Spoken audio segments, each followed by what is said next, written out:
Stepping back from competitive StarCraft a little bit, the League of Legends Season 3 Championship Series has begun. And, well, that happened just last weekend. Dan, I know that you were watching the tournament a little bit. Tell us a bit about what's been going on. Actually, it's still going on right now, Ben. The EU side of it is still being played. I think the last time I checked in, EG just beat Copenhagen Wolves, and that's the European side. We are going to cover the North American side. Let's go into the footage right now to talk about how Riot's been doing. A lot of people were speculating about how CLG would be able to play in their new team. They have Link now as their mid. They also have this other guy named Afromu. They call themselves the Rush Hour lane between him and Double Lift, because a little Jackie Chan, Chris Tucker, fast action coming at you. And this is the match of the week for me, because TSM versus CLG has so much rivalry. They're the two biggest teams.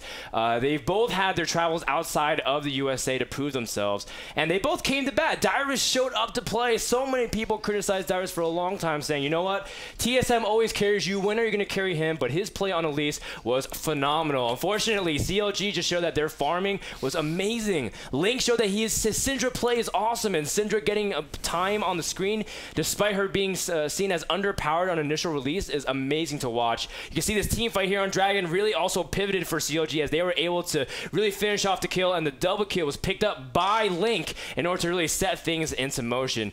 TSM would really not look the same after that, despite trying to keep good communication. Again, Dyrus doing whatever he can to zone everybody off. It was just the same story. Choster also doing a great job in jungle. Everyone was kind of questioning how Choster was going to be able to carry his strategies over to so many new players, but you can just see CLG working beautifully. And what's so funny, and Ben can really even attest to this, is that Hotshot didn't play this game with runes. He was playing it completely wrong, and that's why he lost lane supposedly so badly to Dyrus. But despite that, they didn't know that. CLG still managed to persevere and to keep such an upbeat attitude despite all those supposed arguments they were going to have throughout their illustrious careers. Just really cool to see CLG coming together, and I've been really impressed with their play overall. This big fight again at Baron, it just really reinforces how CLG was not going to throw. We've seen some throws as some of the other games throughout the rest of the tournament, such as Curse versus GGU. Some people were like, oh, that was such a bad throw by GGU. But, you know, CLG able to command the lead and really take a lead from there.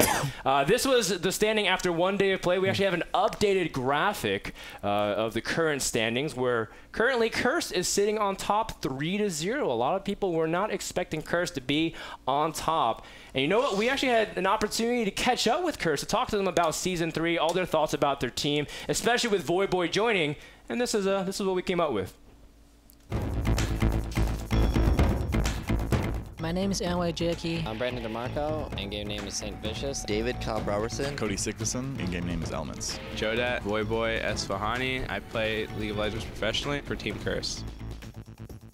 It's still all kind of a blur. Like, I don't even remember what happened in half those games. But they dive back in, Saint again for another reinitiation. It's been all about Curse just running at people. It's almost like they fell exactly into what we had planned. We steamrolled them like 19-3. I don't think anyone expected. I don't think we expected that. Double kill for Voyboy. They are going to be able to save the base. Curse finds themselves a win. Would you believe that? We're used to like being the underdogs. We aren't used to being like the best team in North America right now. It was a big step for us, and I think people may just be underestimating, I think, what we can do as a team. We're just going to have to keep doing our thing, keep practicing, keep working hard. If we can do that consistently, then I think we'll be in a really good spot. As soon as I joined the team, the chemistry is definitely there. We've been working for the past few months to synergize better with each other. Practice, obviously, every day we get better. As long as you talk with each other and like know what's going on and know what to expect from your teammates, then you can like just come out with a better game plan. I feel like we're family right now. We always hang out and party. It's like we work at a frat house. We like pretty much do everything together.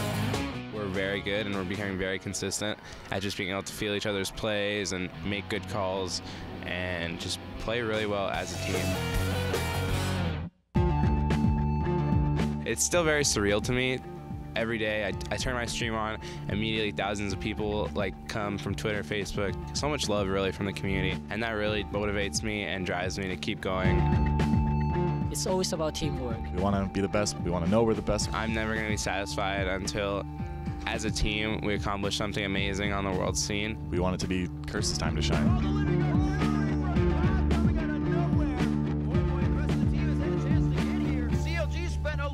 Too long in the wrong jungle.